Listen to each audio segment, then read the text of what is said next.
The most feared man in New Jersey looked at my chicken and polenta like it was a threat to national security. Then he smiled at his 12 most dangerous captains and said, "Gentlemen, this woman may finally accomplish what the FBI never could." The whole table laughed at my cooking. What none of us knew that afternoon was that within a year, every man in that room, from the oldest enforcer to the youngest driver, would stand up and call me Mama Grace. And the man mocking my food would be the last one to say it, for a reason that took me months to understand. How does a temporary cook earn that kind of loyalty? My name is Grace Bell. I'm 39 years old, and back then I was temporary everywhere. Temporary kitchens, temporary apartments, temporary marriages, if I'm being honest. My ex-husband left me for his business partner, and somehow I was the one who lost the house in the paperwork. So I took whatever catering shifts the agency called about, and I carried the only two things that were truly mine: my mother's handwritten recipe book and a chipped yellow mixing bowl I refused to throw away. That recipe book had survived 3 apartments, 1 divorce, and a storage unit I once paid for with grocery money. Every page was my mother's handwriting, dated long before my brother opened his first restaurant. The bowl had a crack down one side that I could have replaced for $4. I never did. Some things you keep precisely because nobody else would want them. That Tuesday, the agency called before sunrise. A private social club in North Jersey needed an emergency cook for a 3-day leadership retreat. Their chef had quit that morning, and the client was paying triple. I asked who the client was. The dispatcher hesitated, then said, "The Ventresca Club. Grace, cook the food, take the money, and don't ask questions." I had heard the name Emilio Ventresca on the evening news. Everyone in Newark had. The club didn't look dangerous from the outside. It looked like an old brick gentleman's lodge with too many security cameras. Inside, men in expensive suits walked quiet and checked the windows before they sat down. The kitchen manager, a nervous man named Sal, told me the retreat budget had been spent on the chef who quit. I would be cooking for 15 men on what was left in the pantry: chicken thighs, cornmeal, greens, lemons, and not much else. I want to be honest about how scared I was walking through that kitchen door. I had spent 2 years being the cook nobody remembered, the woman agencies called last and paid first because I never complained. Now I was about to feed men whose names appeared in indictments. But a stove is a stove, and hunger is hunger, and fear has never once improved a gravy. So I cooked the meal my mother made when money was thin and people needed feeding: chicken braised slow with onions, soft polenta with butter, bitter greens cooked down with garlic, and a plain lemon cake for dessert. It wasn't fancy, it was honest. My mother Ruth used to say that honest food is the only kind that remembers you back. I carried the trays out myself because there was no serving staff that day, and that is when I first saw Emilio Ventresca at the head of the table. He was 53, silver at the temples, with the stillness of a man who never had to raise his voice. I set his plate down. He took one bite of the polenta, and his hand stopped, completely stopped, halfway back to the plate, like a man who had just heard his name called in an empty house. It lasted maybe 2 seconds. Then the mask came down, and he made his little joke about the FBI, and the table roared, and every eye turned to see if I would cry or run. Men like Emilio are used to watching people flinch. It is how they measure the room, and that afternoon I was the newest thing in it to measure. I did neither. I walked back to the head of the table, picked up his plate and said, "Then let me protect you from it, Mr. Ventresca. A man in your position can't be too careful." The room went silent enough to hear the radiator. Nobody took anything from Emilio Ventresca. Not a plate, not a word, certainly not the last word. He looked at me for a long moment, then he laughed, a real one, and told me to leave the plate because he intended to survive every bite. I finished the 3-day retreat, collected my triple pay, and assumed I would never see that dining room again. Men like that eat at restaurants with no prices on the menu. They do not come back for chicken thighs and cornmeal. So you can imagine my face when the agency called the following Wednesday. The Ventresca Club wanted me again, every Thursday, indefinitely. There was one instruction, and it came directly from the boss himself. Same meal, no substitutions. That made no sense, and I said so to Sal when I arrived. He just shrugged and told me the boss had been very specific. Same chicken, same polenta, same greens, same lemon cake. So I cooked it, exactly as I had the first time, wondering the whole while what game I had wandered into. Emilio ate every bite at the head of the table, and then, while pushing his empty plate away, he told the room the polenta was still a security risk. The men laughed on cue. I stood in the doorway thinking, he hates it, he mocks it, and he ordered it again. People do not order what they hate. The second Thursday, I tried improving it. Better cheese in the polenta, a richer stock for the chicken, a fancier lemon glaze on the cake. It was objectively better cooking, the kind any restaurant would charge double for, and I was quietly proud of it when I carried it out. Emilio took one look at the table and went cold, in a way that had nothing to do with temperature. He said, very quietly, "Make it the other way, the right way." I asked what was wrong with better ingredients. He said, "Nothing, that's the problem." Then he walked out, and nobody at that table touched the improved version. Now, let me stop here for a moment, because if you're enjoying this story about a stubborn cook and a dangerous man, it would mean a great deal if you'd tap that like button and subscribe. Stories like this one take time to tell properly, and your support is what keeps them coming to you every week. Now, back to that Thursday, because the lemon cake was about to show me that something in that club was very wrong, and it had nothing to do with crime. It had to do with Emilio Ventresca himself, and with a reaction no mockery could hide anymore, not from the men around him, from me. The third Thursday, I was pulling the cake from the oven when Emilio came into my kitchen about the schedule. The smell of warm lemon hit the room, and he stopped mid-sentence. He didn't look disgusted.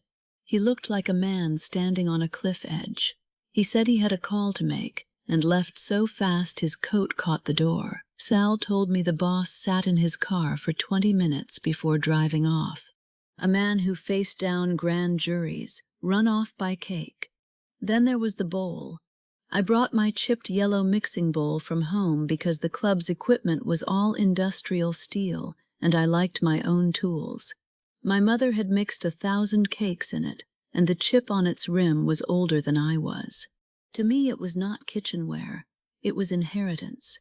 The fourth Thursday, Emilio passed through the kitchen, saw that bowl on the counter, and picked it up like it was evidence. He asked where I got it. I told him it was my mother's.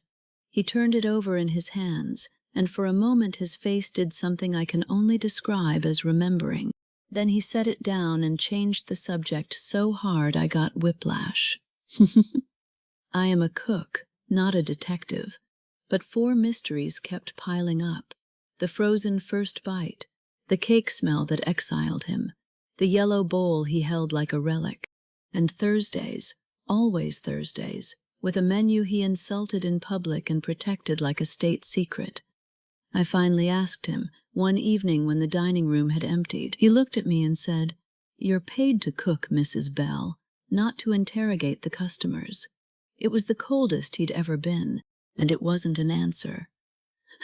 What I didn't know yet was that something was happening at those Thursday tables, something bigger than one man's strange appetite. It started with me noticing things, because noticing people is the only skill my life ever taught me. Morris Hale, the senior accountant, was 68 and chewed like a man whose teeth hurt and whose pride hurt worse. So his chicken came off the bone before it reached him, and his greens came soft. I never said why, neither did he, but he started sitting straighter. I noticed that Vincent Rizzo, a senior captain from the old school, and Caleb Mercer, a young logistics executive with a spreadsheet where his heart should be, had not spoken a civil word in months. Their feud over delivery routes was costing money and sleep, and every attempt to mediate it had only made the two of them more creative. So one Thursday I put their chairs side by side and announced that anyone who wanted my lemon cake would first finish one meal next to somebody he couldn't stand. They glared at me. They glared at each other. Then they sat down. Because grown men will do remarkable things for cake, and by dessert they were arguing about baseball instead of routes. It was around the 6th Thursday that the nickname was born, and it was born as a joke. Vincent Rizzo watched me refill Morris's tea, separate two arguing lieutenants with one look, and tell a capo twice my size to take his elbows off my table. He leaned back and said, "Yes, Mama Grace." The table exploded with laughter. It was funny because it was absurd. I was 39, childless, divorced, a temp cook. I was nobody's mother, and I told them so. The joke refused to die. Within a month, half the organization was saying it. "Evening, Mama Grace." "Thanks, Mama Grace. Ask Mama Grace where she wants the extra chairs." And here is the part I have trouble explaining. It should have felt warm. Instead, it crawled under my skin. Because I had been here before, in my marriage, in my family. The woman who feeds everyone. The woman whose care is a resource, like oil or electricity. Valuable while it flows, invisible the moment it stops. My brother Dean built 3 restaurants on my mother's recipes while I stood in his kitchens for years, uncredited and unpaid. My ex-husband told everyone what a lucky man he was to have a wife who took such good care of him, right up until he took such good care of his partner instead. Both of them called it love. Both of them meant labor. I had learned that when people start naming your usefulness, they are preparing to bill you for it. So the next Thursday, before anyone sat down, I walked into that dining room with my heart hammering like a pot lid, and I drew my lines. I had never drawn lines in my life. I had only ever drawn bathwater, curtains, and conclusions about my own worth. I told a room full of Mafia captains exactly how it would be. I am your paid caterer, not your servant. Everyone clears their own plate. Kitchen staff get the same manners as executives. Nobody orders personal favors from me, not errands, not comfort on demand. And anyone who brings a war to my table also brings a plan for peace, or he eats in his car. I said it all in my flattest voice, the one I use when I am terrified, and then I waited for the laughter or the anger. There was neither. Vincent Rizzo looked at the other men, stood up, and carried his own plate to the kitchen. One by one, they all did. Caleb Mercer actually apologized for something I hadn't even heard about, and Emilio, who had watched the entire thing from the doorway without a word, simply nodded once, slow and deliberate, like a man filing something important away for later. I remember thinking he had not defended me. I also remember thinking he had not needed to, because the men had defended me themselves, one cleared plate at a time. That night the men still called me Mama Grace, but they said it differently now. It had stopped being a joke and started being a title, and for the first time in my life, a name for my care came with terms attached. My terms. I went home that night and slept better than I had in years. Here is what surprised me most about the months that followed. It was not that the most dangerous men in New Jersey obeyed my kitchen rules. It was that Emilio started changing in ways so small that only a woman trained to notice would have caught them. Men like Emilio don't announce respect.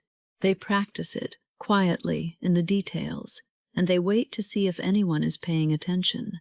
I was paying attention. The first thing he changed was other people. Sal told me an underboss had casually volunteered me to cook for a private party that weekend, the way everyone in my life had always volunteered me. Emilio shut it down in one sentence. Mrs. Bell decides how her hours are spent. Nobody spends them for her. Nobody had ever said that on my behalf. Not my father, not my husband, not my brother, Soon, then came the money, and I don't mean the rate, which was already generous. Every time a dinner ran long, every time I stayed an extra hour because a negotiation stretched past 9, the overtime appeared on my invoice without me asking, plus a driver's fee so I wouldn't take the late bus back to Newark. When I mentioned it, Emilio said time is the one currency people can't print more of, and his organization didn't steal it. I stood there with my dish towel and had no smart answer. He also started asking instead of commanding, and if you knew this man, you would understand what an earthquake that was. One Thursday he said, "When you've finished, if you have the time and the willingness, I'd value your company for coffee. Not stay, not I want, if you have the willingness." I almost laughed, because the most powerful man in the room was negotiating for coffee like a boy asking a girl to a dance. I stayed. That was the first evening we talked about something besides food, over those coffees, which became a Thursday ritual nobody scheduled and nobody canceled. I began separating the man from the reputation. The reputation was a monster. The man was disciplined, dryly funny, ruthlessly observant, and lonelier than anyone that feared has a right to be. He asked about my mother's cooking, and listened like the answers were testimony. He never once asked me for anything. Do you know how rare that is? To sit with a man who wants nothing except that you stay a little longer? Meanwhile, the Thursday table was doing something none of us had planned. It became the one room in that organization where rank stayed at the door with the coats. Morris Hale finally said out loud what the old-timers were thinking, that the young executives were making expensive mistakes because they treated experience like outdated software. In any other room, that speech gets a man retired early. At my table, over polenta, Caleb Mercer actually listened, then asked Morris to walk him through the old routing ledgers. Vincent Rizzo and Caleb settled their delivery war one Thursday without a raised voice, mostly because I had banned business arguments from my lunches, and neither man wanted to find out if I was bluffing. Younger executives started challenging the old guard openly, to their faces, instead of building little factions in parking lots. The organization did not get soft, I want to be clear about that. It got honest, and honest, it turns out, is much harder to fight than soft. Even the numbers noticed. Sal told me staff turnover at the club had dropped to nearly nothing. Problems started reaching Emilio's desk weeks earlier than before, because people had stopped being afraid to admit mistakes out loud. The Thursday table had become, without anyone voting on it, the safest room in the empire, which is precisely why it frightened the one man whose entire job was to be frightened of things. His name was Julian Cross. Julian Cross was Emilio's strategic advisor, 47 years old, all angles and analysis, the kind of man who reads people the way an auditor reads ledgers. He was not a villain, and I want to be fair, because what he did next, he did out of loyalty to the institution. He simply believed, down to his bones, that organizations become vulnerable the moment loyalty becomes personal. One Thursday, he stood in Emilio's office and said the sentence that would eventually put my name on a council agenda. "That woman has accidentally created the most information-rich room in your organization." He wasn't wrong. That was the terrifying part, and deep down I knew it before he ever said it. Captains relaxed at my table. Frustrations got aired next to the bread basket. A tired man with a full stomach says things a hungry, guarded man never would. Julian's recommendation was simple and completely logical. End the arrangement. Remove the civilian. Emilio did not end it. But that Thursday, he watched me across the table in a new way, like a man rechecking a lock he had trusted for years. Something had shifted, and I didn't yet know what. Then came the offer that turned Julian's theory into evidence. A woman named Dana Whitaker, elegant, warm, expensive, requested a meeting with me at a diner on my day off. She represented the Crestfield Hospitality Group, the biggest competitor of everything Ventresca owned. She slid a contract across the table with a salary so large I had to read it twice. Executive chef, my own kitchen, my name on the menu. All I had to do, she said gently, was bring my experience of how certain private clubs operate. She never said the word spy. She didn't have to. They assumed a woman who had spent months at the Ventresca table was carrying its secrets in her apron pockets, and they would pay a fortune for them. I thought about my rent, my debts, my brother's restaurants with my mother's name in their DNA. Then I pushed the contract back and told Dana that my recipes weren't for sale, and neither was anything else I carried. She smiled like a chess player and said the offer would keep. Here is the decision I still turn over at night. I did not run to Emilio with the story. I refused to perform loyalty on command like a trick dog, and a small, tired voice in me said that if months of my behavior hadn't built trust, one confession wouldn't. That was pride, and pride has a price. Julian had people watching me, of course he did. Within a week, Emilio knew about the meeting. What he didn't know was what I had said in it, and he didn't ask. That silence between us lasted 3 Thursdays. He was polite, he was correct, he paid my invoices and drank his coffee alone. The table still ran, the men still laughed, but there was a cold draft at the head of it, and everyone could feel the weather changing. Vincent muttered that I should tell the boss what happened at that diner. I told him trust you have to audition for isn't trust at all. He looked at me with real sadness and said, "Mama, that's not how his world works." And then my brother walked back into my life, at the worst possible moment, wearing a success that belonged to our mother. The Crestfield Hospitality Group, the same company that had tried to buy me, held its annual gala in the ballroom of the Ventresca Club, because business in New Jersey makes strange bedfellows and money outranks grudges. Their new catering partner, announced that night with spotlights and applause, was Dean Bell, my brother, the man who had built an empire of restaurants on recipes he called his own. I was working the kitchen that night because the club asked me to supervise, and Emilio's Thursdays were not the only events I cooked. Dean saw me through the service doors, in my apron, with my mother's yellow bowl in my hands. Instead of greeting his little sister after 2 years of silence, he saw an opportunity. He walked over with a Crestfield executive on his arm and said, loudly enough for the nearby tables, "Grace, still using my recipes, I see. I want you to understand what that sentence did to me. My recipes, the chicken, the polenta, the lemon cake, written in our mother's hand, in a book he had never bothered to read." He stood there in a $2,000 suit and told the room that the famous Bell family recipes belonged to him, and that his sister had a habit of borrowing what wasn't hers. People were watching, phones were watching. It was the oldest wound of my life, reopened in public, at the exact moment my loyalty was already under a microscope, and he knew none of that. He only knew I looked small in my apron. 5 years ago, I would have lowered my eyes and let him have the story. Disappearing had always been easier than fighting family.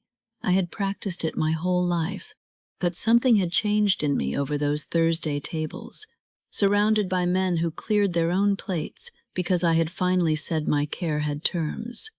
I was not going to disappear this time, so I walked to my bag, took out my mother's recipe book, worn soft as cloth, every page in her handwriting, dated 40 years ago, and set it on the prep table where the light was good. Then I turned to face my brother and everyone listening, and for once in my life, my voice did not shake.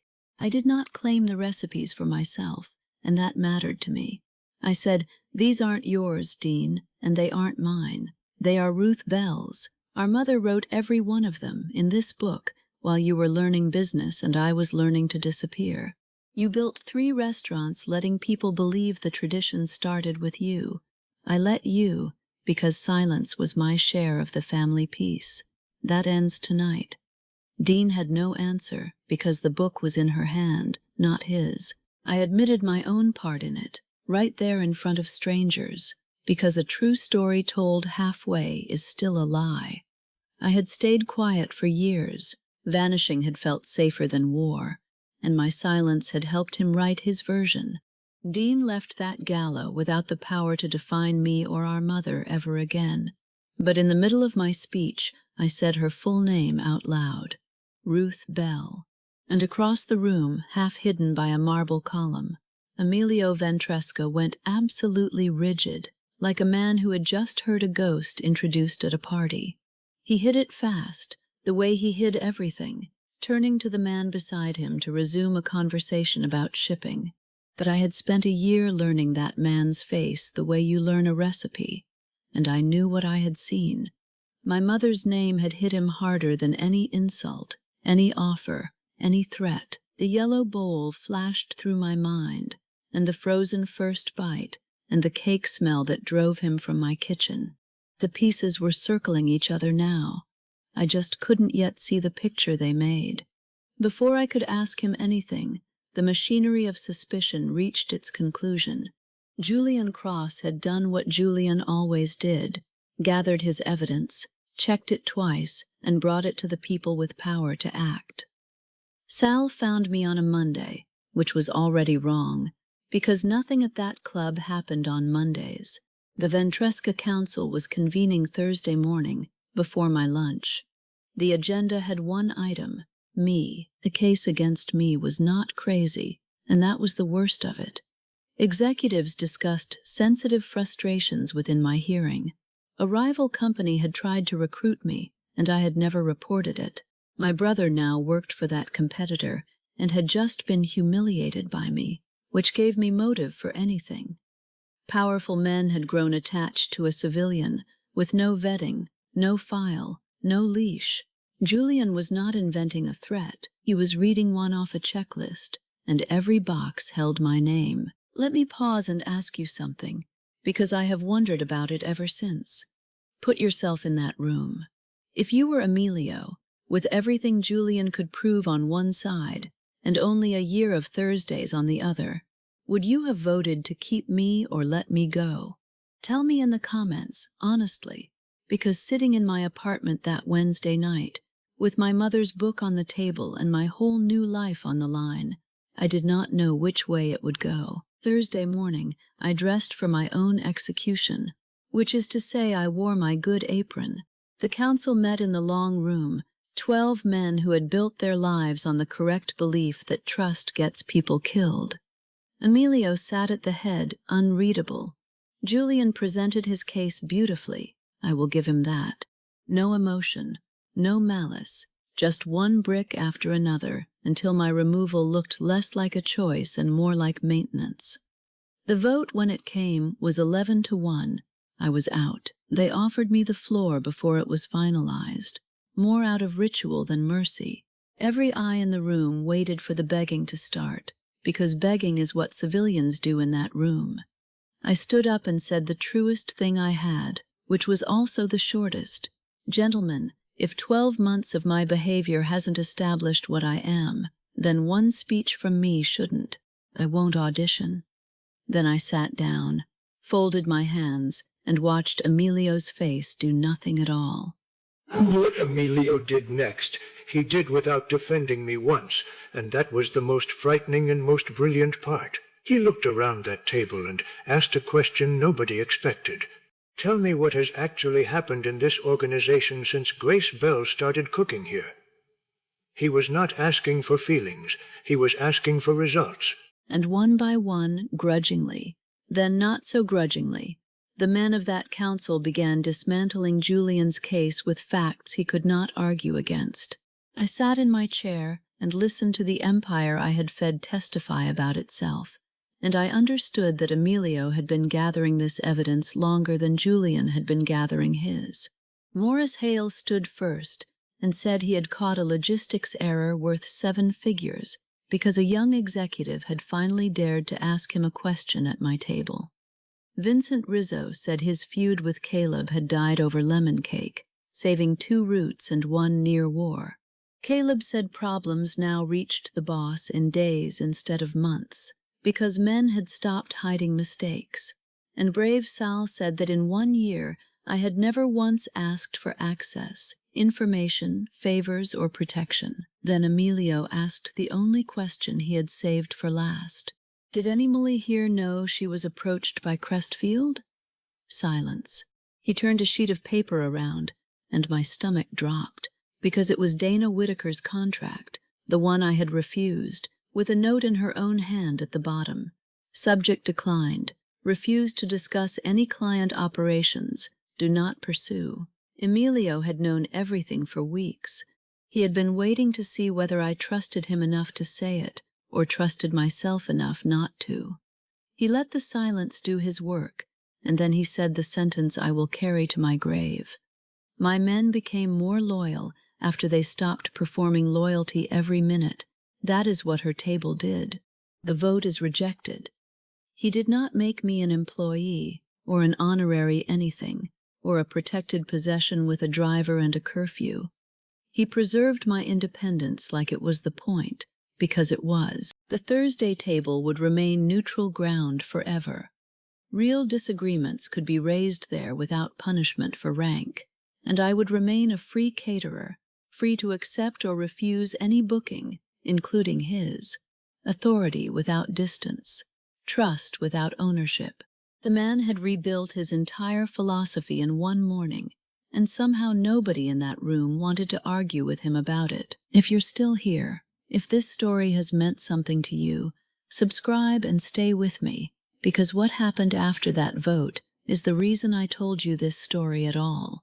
That afternoon, when the council had gone and the long room stood empty, I found Emilio alone at the window, and I decided that a man who had just spent his authority on me owed me one answer. I asked him the question that had lived in my kitchen for a year. Why did you keep ordering food you mocked? He was quiet so long I thought the old coldness had won. Then he said, 19. I was 19 years old, and Emilio Ventresca, in a voice I had never heard him use, told me about the year he helped his mother leave a controlling, violent marriage.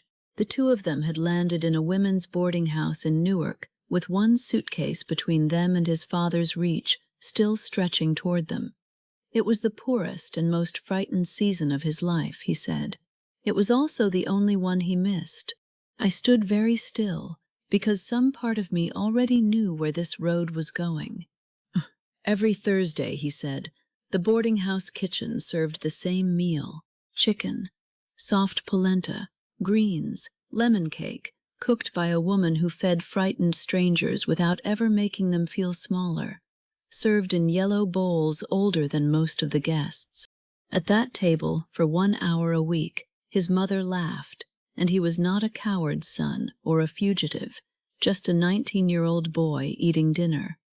The cook's name, he said, looking straight at me, was Ruth Bell. The room tilted, the yellow bowl on my counter. The first bite that stopped his hand, because taste is the most honest memory a body keeps. The cake smell that drove him out. The very smell of his mother laughing, and some doors a man cannot open in public. The Thursdays that never changed, because that was when Ruth fed the boarding house. He had not been ordering a meal for a year. He had been rebuilding, bite by bite, the last table where his mother had been free. Here is what broke me open, in that empty council room. My mother, whom I remembered as the woman who gave everything and kept nothing, had been doing this the whole time. Her care was never weakness. The tragedy was mine. I learned her giving without learning her terms, and spent 20 years letting people drink from a well I never fenced. Grace had come before me at a boarding house table in Newark, and her name was Ruth. I inherited her gift. At 39, I finally learned her boundaries. I thought about all the years I had believed my mother lost her life by giving too much. She had not lost anything. She had fed a frightened boy and his mother on Thursdays, and 34 years later that boy grew into a man who crossed an empire to taste her kindness again. That is not losing. That is legacy, the kind you cannot write into a will or carve onto a headstone, the kind that waits quietly in a recipe until someone hungry enough finds it. The following Thursday, I cooked the meal one more time, exactly as written, no substitutions, forever. And when I carried out the first tray, something happened that I did not stage and could not have survived. Every man in that club stood up. Senior captains, young executives, drivers, kitchen staff, Morris, Vincent and Caleb shoulder to shoulder. Even Julian Cross, who nodded at me with the respect of a man honestly beaten, and from every corner of that room, one voice after another, they called me Mama Grace. I groaned, because I am not a saint, and reminded the entire Ventresca organization that I still charge overtime. The room roared, and it did not feel like being used, not anymore, because the relationship underneath the name had changed. They were not naming my usefulness. They were naming what I meant to them, and there is a difference as wide as the ocean between those two things. A name only exploits you when the people saying it think your care is owed. Mamilio, of course, did not say it. He had never once said it through all those months, and as the noise settled I asked him why, half teasing, because I thought I already knew every answer he had left. He set down his coffee and looked at me with that stillness that used to frighten me. "Because they love what you give them," he said. "I will not call you by a name that reduces you to a function." Then he took my hand, and the whole room forgot to breathe. I love Grace Bell, not my cook, not my caretaker, her. I am not too proud to tell you I cried into a man's shoulder in front of 12 Mafia captains, and that Vincent Rizzo pretended he had something in his eye. Because that sentence was the answer to my whole life. My father, my husband, my brother, every one of them had loved my usefulness and called it love.